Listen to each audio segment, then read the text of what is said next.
अस्सलामुअलैकुम, मैं हूं कोकब और आप देख रहे हैं कोकब यूट्यूब चैनल। कैसे हैं आप सब? अल्लाह ताला आप सबको खुश रखे, आबाद रखे। मैं भी बिल्कुल ठीक हूं आप सबकी दुआओं से। और आज मैं कुछ पका नहीं रही बल्कि मैं कुछ करने वाली हूं। तो मैं क्या करने वाली हूं? आप लोगों के सामने एक दीवार है जो कि बहुत गंदी है, जिस पर बच्चों ने कलर और पेंसिल से लिखा हुआ है। तो इस तरह की जो दीवारें होती हैं वो तकरीबन हर उस घर में मौजूद होती हैं जिधर बच्चे मौजूद होते हैं, क्योंकि बच्चों का तो और काम नहीं होता, वो कलर पेंसिलें लेके तो दीवार पे लिखते रहते हैं। दीवारें बहुत गंदी हो जाती हैं और जिनको साफ़ करना मुश्किल हो जाता है। तो इसी हवाले से आज मेरे पास है छोटा सा टोटका जो कि मैं आप लोगों के साथ शेयर करूंगी। तो करना आप लोगों ने क्या है, आप लोगों ने एक कप ले लेना है या फिर बाल्टी ले लेनी है या कोई भी एक बर्तन किसी भी किस्म का ले लें और उसके अंदर हम शामिल करेंगे सरफ। सरफ हर घर में ही होती है, तो थोड़ी सी इसके अंदर शामिल करेंगे सरफ। और दूसरी चीज़ जो इसके अंदर जाएगी वो है कपड़े धोने वाली ब्लीच। तो ये भी तकरीबन हर घर में ही होती है, तो थोड़ी सी इसमें शामिल करेंगे ब्लीच। दो चीज़ें हमें चाहिए, सरफ और ब्लीच।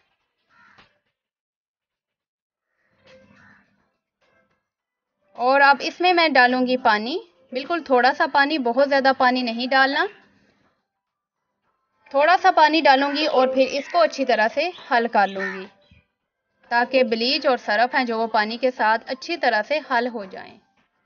तो ये इतना सा मैंने पानी लिया है, तो आपने भी ज़्यादा पानी नहीं लेना।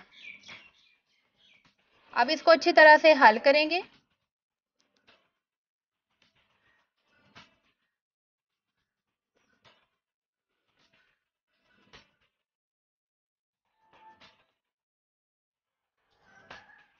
तो अब आपने एक कपड़ा लेना है, कपड़ा बहुत सख्त ना हो, कॉटन ले लें या नेट ले लें या इस तरह का कोई नरम कपड़ा आप ले लें। कपड़े को इसके अंदर डिप करें और जिधर जिधर से भी दीवार गंदी है वहाँ से साफ़ करें। बहुत ज़्यादा आपने रगड़ना नहीं है, अगर आप रगड़ रगड़ कर साफ़ करेंगे तो दीवार ख़राब हो जाएगी, चूना या पेंट जो चीज़ भी लगी हुई है वो उतरना शुरू हो जाएगी। तो बिल्कुल हल्के हाथों से आपने इसको रगड़ना है, बिल्कुल हल्के हाथों, तो जितने भी पेंसिल के या कलर के दाग हैं वो उतर जाएंगे। तो ये देखिए मैं आपके सामने ही कर रही हूँ, मैं बहुत ज़्यादा नहीं रगड़ रही, बिल्कुल हल्के हाथों से कर रही हूँ। तो अभी तो मैंने शुरू ही किया है, तो देखिए दीवार काफ़ी हद तक साफ़ हो चुकी है।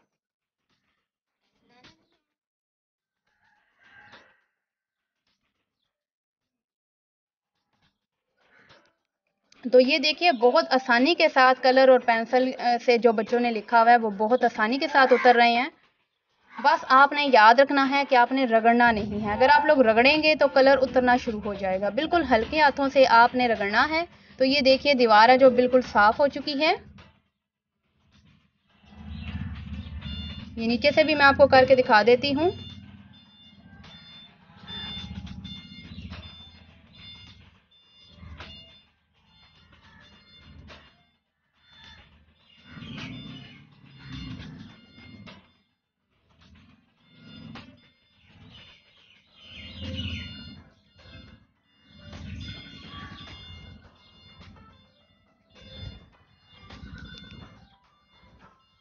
तो देखिए किस तरह बहुत आसानी के साथ सिर्फ दो चीज़ों से मैंने आपको दीवार साफ़ करने का तरीका सिखाया है। सरफ और ब्लीच हर घर में ही मौजूद होती हैं, तो अब आप लोगों ने भी परेशान नहीं होना और ये दोनों चीज़ें लेकर आपने भी अपने घर की दीवारों को इसी तरह से साफ़ करना है। जब दीवारें अच्छी तरह से साफ़ हो जाएं तो कोई भी आप स्पंज ले लें या कोई भी कपड़ा ले लें और उसके साथ आप अच्छी तरह से दीवार को पोंछ लें, तो आपकी दीवारें हैं जो बिल्कुल साफ़ हो जाएंगी। तो ये देखिए मैंने भी एक स्पंज लिया है, उसको अच्छी तरह से गीला किया है और उससे मैं दीवार को साफ़ कर लूँगी। तो कैसी लगी आप लोगों को मेरी आज की वीडियो, मुझे ज़रूर बताइएगा कमेंट्स करके। मेरी वीडियो को लाइक करें और दोस्तों के साथ शेयर करें, और अगर चैनल पर नए हैं तो प्लीज़ मेरे चैनल को सब्सक्राइब करें। दुआओं में याद रखिएगा। चलती हूँ, इंशाल्लाह फिर आऊँगी एक नई रेसिपी, एक नई वीडियो के साथ, एक नए टोटके के साथ। तब तक के लिए आप अपना और अपने प्यारों का बहुत सा ख्याल रखिएगा। अल्लाह हाफिज़।